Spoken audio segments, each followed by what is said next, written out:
All right, so today I want to do a massive long garden tour.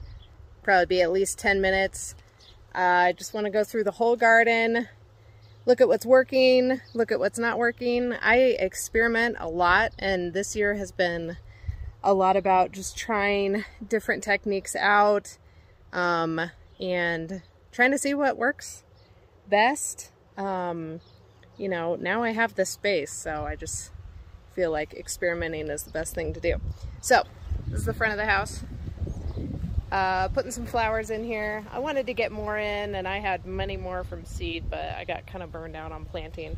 So snapdragons, cosmos, there's a random squash in there.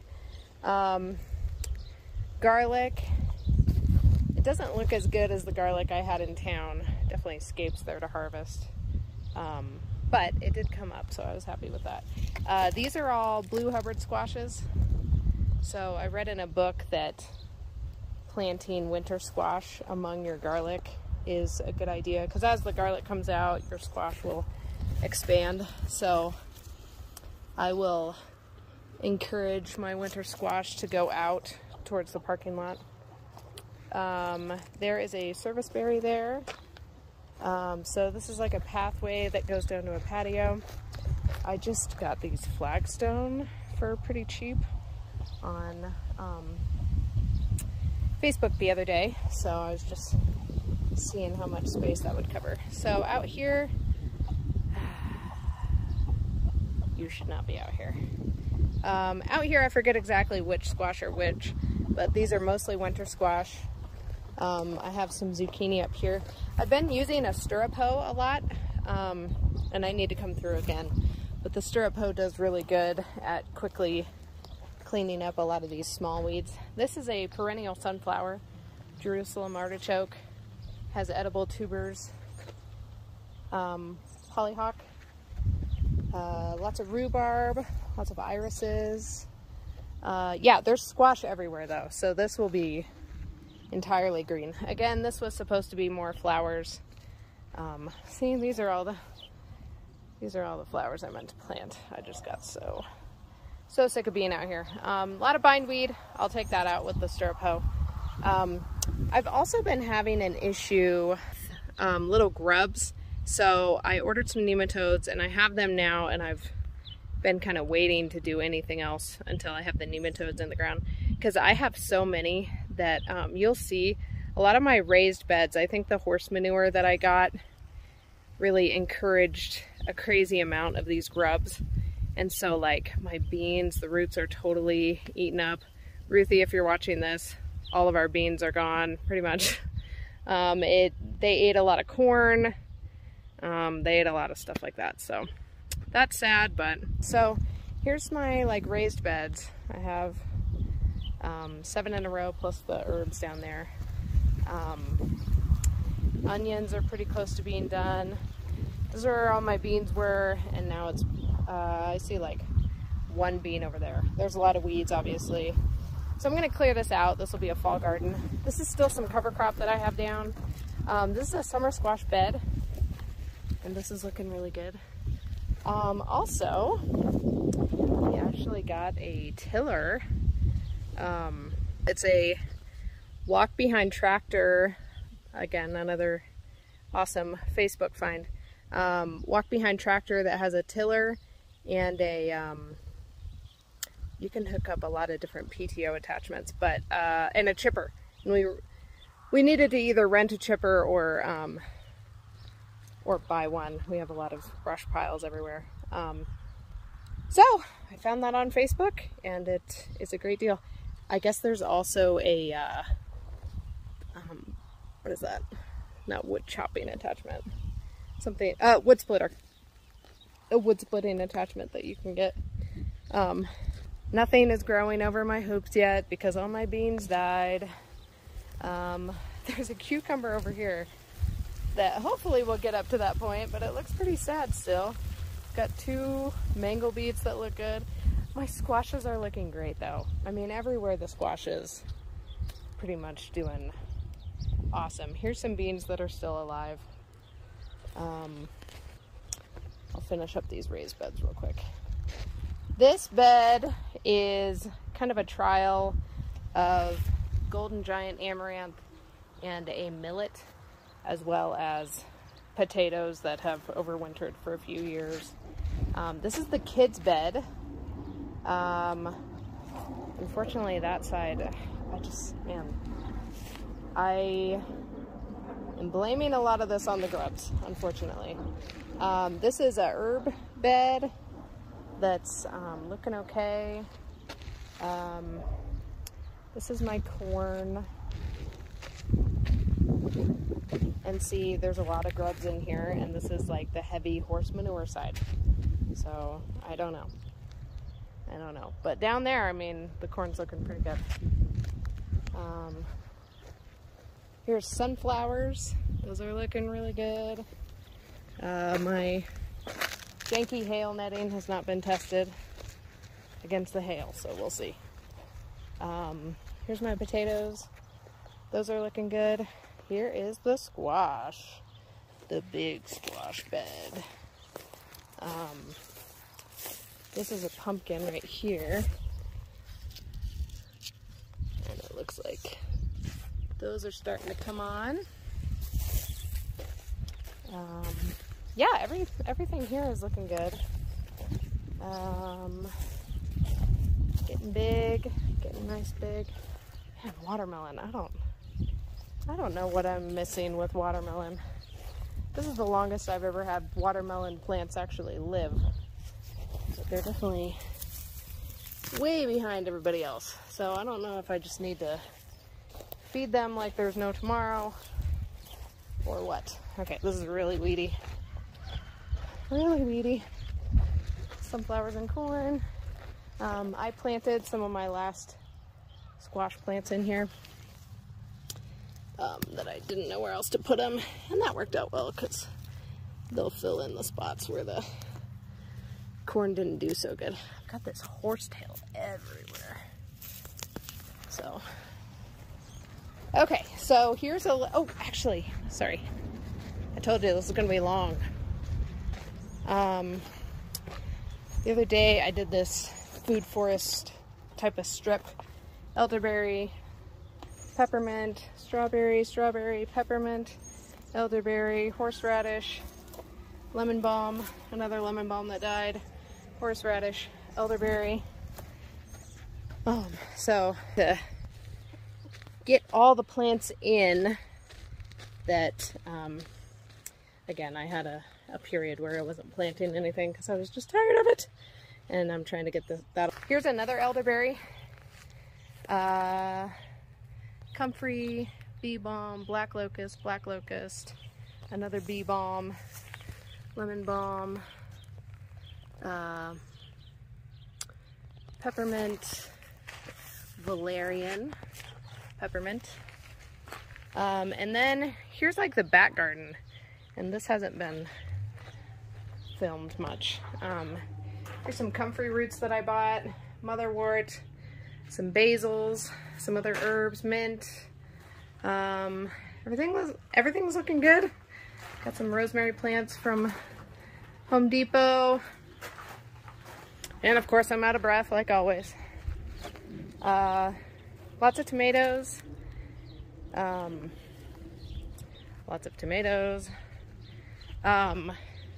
Here is buckwheat. This is a common cover crop. People will sneak this in. It's very short season. It's a gluten-free grain, brings in the pollinators.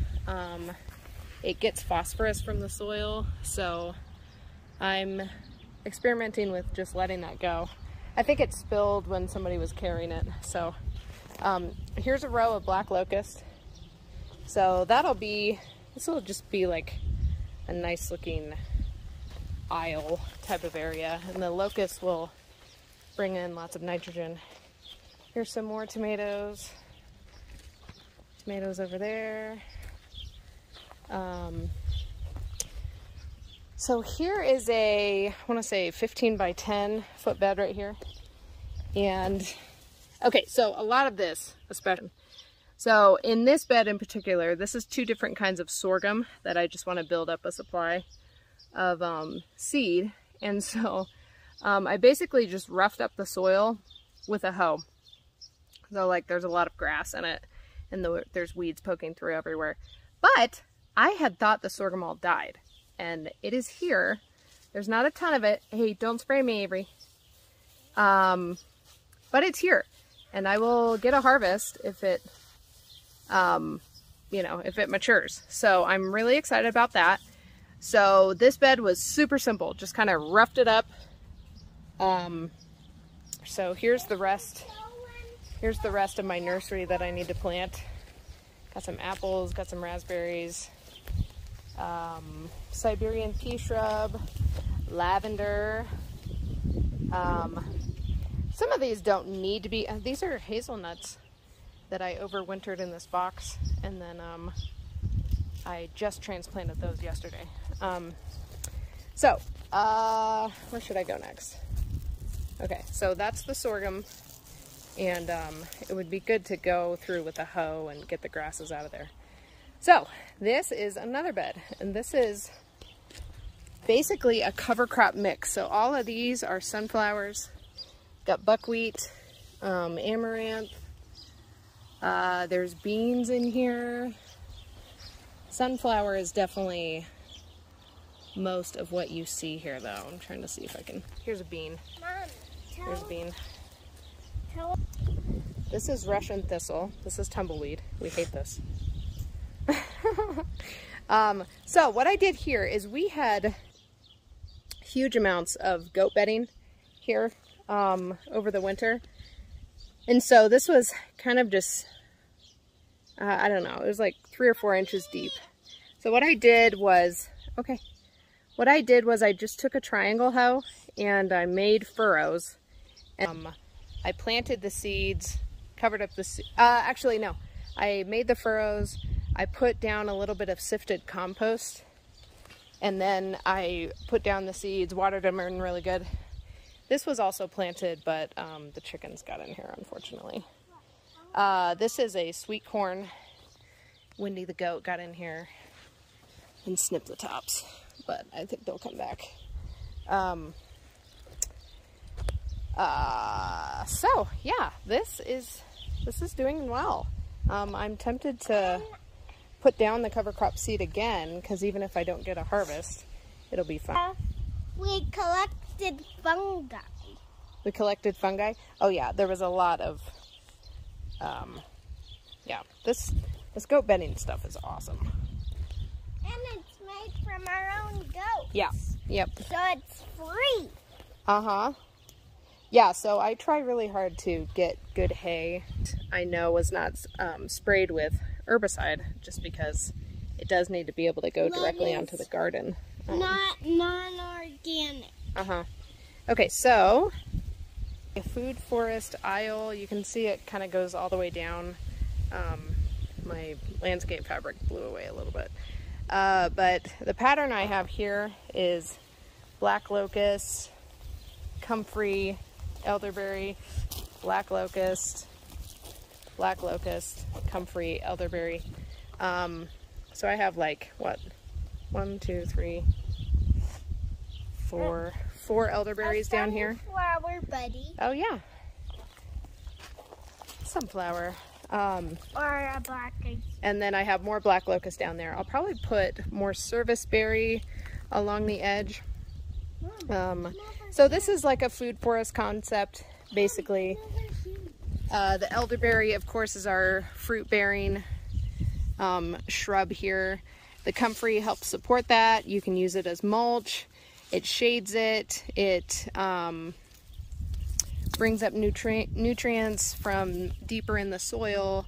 It brings in pollinators. As the plant gets bigger, I'll just take chunks of it and throw it down by the elderberry, and that'll feed the soil. So a lot of people like doing this, kind of, you know, take a fruiting shrub, put a comfrey right next to it. And then this black locust, that has the nitrogen. Also, it will provide afternoon shade. This is a really small one. Think about one of the bigger ones. Okay, so I had to pause there for a few hours, and now it's overcast, and I'm feeling little bits of rain, so that's fun. So what I was going to say is the black locust is actually going to provide some, of course the nitrogen again, but some shade as well. Black locust has great flowers for, hey, this is Cara Dune. This is the puppy we kept. She's great. Really great flowers for honeybees, which hopefully I can have honeybees next year. But elderberries like to be in the shade, probably especially in Colorado with the harsh sunlight. So I planted them so that it gives the elderberry some nice afternoon shade. Here's kind of a fun experiment over here. So I have my chickens over there, but they were here for 2 or 3 months, and I cleared them out and the ground looked like that. And so right after I got them out, I put down, just broadcast a whole bunch of seeds. And then I watered them in real good. In some spots I covered it with burlap. And in some spots I just put some wood chips on top a little bit, just to hold in the moisture a little bit. So you can see there's a lot of amaranth, there's buckwheat. Amaranth and buckwheat are the biggest things. I put down teff too, which I believe is this like really thin grass. It's the smallest grain in the world, so I'm guessing it's a thin one. All kinds of amaranth though. It was just a grain amaranth from the store, like a bulk bag of it. So yeah, so the chickens are clearing out another crop area for me, but I really do like the varieties of amaranth we have. So yeah, it'll probably turn into a weed. I mean, I already have pigweed everywhere, and that's like the wild relative of that. So so like the food foresty type area, take a left. These are Kakai squash, and these are just doing awesome. Yeah, I just have some burlap around them. Oh, I see a fruit. Look at that. Can you see it? So this is it's a pumpkin that is grown for the seeds because the seeds don't have a hull on them. So it's amazing. This is where we were butchering chickens. I have some more watermelons over here. So anyway, I'm really excited about the Kakai squash because that'll just be a really nice snack, and they're just doing great. And I planted them away from the other ones in an effort to keep the genetics somewhat separate. Because I do want to save seeds, and I'm not really into hand pollinating and covering flowers. I read this book that's all about land-raised gardening, and it's like, just mix up all your varieties and pick out, you know, over the years get the strongest genetics of what you want. And so I'm doing that route, but I do want to keep the Kakai like fairly. Maybe I can develop my own perfect Colorado squash that the seeds don't have a hole on them. That would be ideal. Okay. There are 34 plants here that I just planted yesterday. So, got comfrey. I really like this comfrey black locust duo. So, I like to plant the comfrey on kind of the southwest of a plant that I want it to kind of partner with. Black locust, comfrey, bee balm, bee balm, bee balm. Am I stepping on a bee balm? I think a bee balm got covered up.